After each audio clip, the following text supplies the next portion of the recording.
Assalamu alaikum warahmatullahi wabarakatuh. Jina langu naitwa Hasnu Habib Al-Mafazi, ni katibu katika taasisi ya Tatawwu Hajj and Traveling Agency. Kwa mwaka huu tunaondoka na mahujaji 100. Jana waliondoka mahujaji 50, leo tunakwenda mahujaji 28 na kesho inshallah wataondoka mahujaji 22. Biidhnillah, hao ndio mahujaji ambao tumekusanya mara hii, tumewaelimisha na tunategemea inshallah wataenda kufanya ibada zao kwa ukamilifu. Wengi wa mahujaji mara hii mashallah ni watu wazima na vijana, kwa sababu kulikuwa na hali ya kupima afya, na kwa upande wetu hakuna mtu ambaye alizuiliwa, na nadhani katika nchi yetu pia hakuna mtu ambaye alizuiliwa. Kwa hiyo mahujaji wako katika hali nzuri, na taarifa nimepata kwamba leo kutangulia jana washafika alhamdulillah katika usalama na amani, na wameanza shughuli zao za ibada katika mji wa Madina.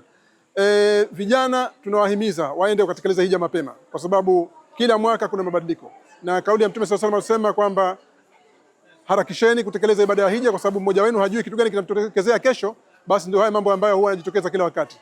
Kila mwaka kuna mabadiliko, na miongoni mwa mabadiliko ni kuangalia umri, lakini pia na afya ya mahujaji. Wanatakiwa waende mahujaji wakiwa na afya nzuri. Kwa hiyo vijana wanategemewa inshallah mara nyingi watakuwa na afya nzuri. Kwa hiyo tunawahimiza sana vijana wajitahidi wakatekeleza hija zao mapema, na wanatekeleza kwa ukamilifu kama inavyotakiwa. Asalamu alaykum warahmatullahi wabarakatuh. Assalamu alaikum warahmatullahi wabarakatuh. Jina langu ni Haji Abdallah Ali, ni moja miongoni mwa mahujaji ambao wanasafiri leo tarehe 11, na nasafiria taasisi ya Tatawwu Hajj and Traveling Agency. Meulizwa kwa nini kijana nimeamua kwenda hija. Ni sahihi kabisa, kwa sababu hija ni nguzo zaidi ya vitendo, na inahitaji nguvu katika masharti ya hija. Basi inahitaji nguvu ya uwezo wa nguvu na uwezo wa mali, na uwezo wa nguvu zaidi wanao vijana, kwa sababu msongamano wa watu ni mwingi, na vitendo ni vingi ambavyo vinakwenda kufanyika kama Safa al-Marwa, kuzunguka al-Kaaba.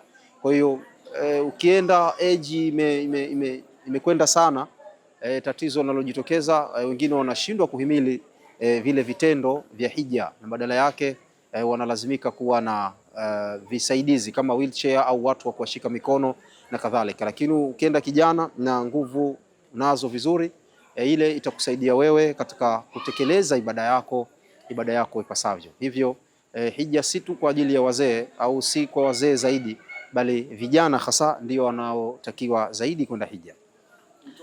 Wito wangu kwa vijana wenzangu, tunapopata fursa za kwenda ibada ya hija au tunapokuwa na uwezo wa kwenda ibada ya hija, tusilimbikize tu mali kutaka kujijenga zaidi kwa ajili ya dunia, bali tutenge fungu maalum kwa ajili ya kwenda hija. Na kila miaka inavyokwenda tufahamu kwamba masharti ya hija yanakuwa ni mengi, na mambo yanakuwa ni mengi zaidi, gharama inakuwa ni kubwa zaidi. Kwa hiyo kila ukiwahi mapema, basi itakuwa vizuri zaidi, na wasia mwingine tuweze kuzilinda hija zetu pale tunaporudi baada ya kufanya ibada ya hija.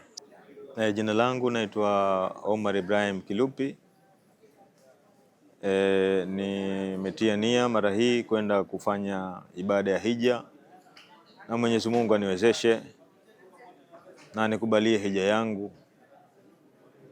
Na safari hii nayo katika dream yangu, katika maisha yangu siku nyingi, lakini namshukuru Mwenyezi Mungu kwamba mara hii ananipeleka, maana sio kwa ujanja wangu.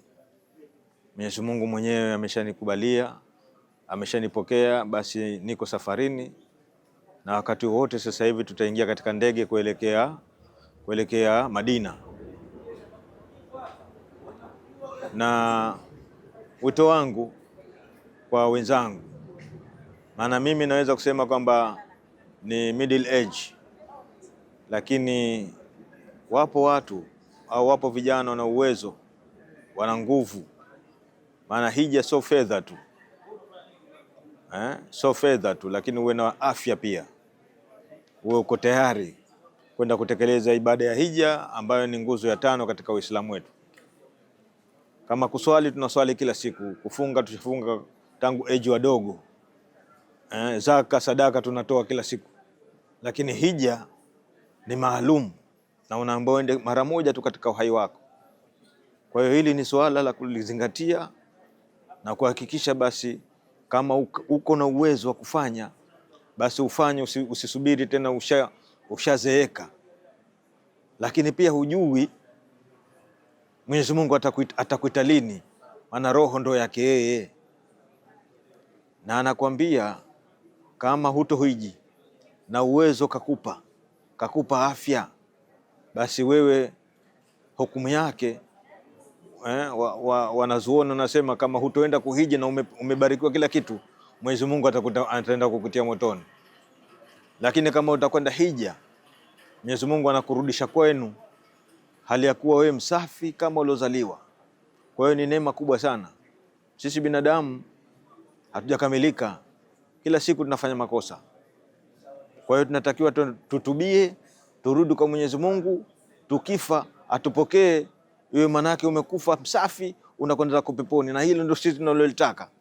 Tunataka pepo ya Mwenyezi Mungu alotuahidi. Manake mambo ya dunia haya yote tutayaacha sisi. Leo sisi tunahangaika, tunatafuta mali yenyewe baadaye utaiacha hapa hapa. Uende nayo kaburini, uende nayo akhera, hapa hapa utaiacha.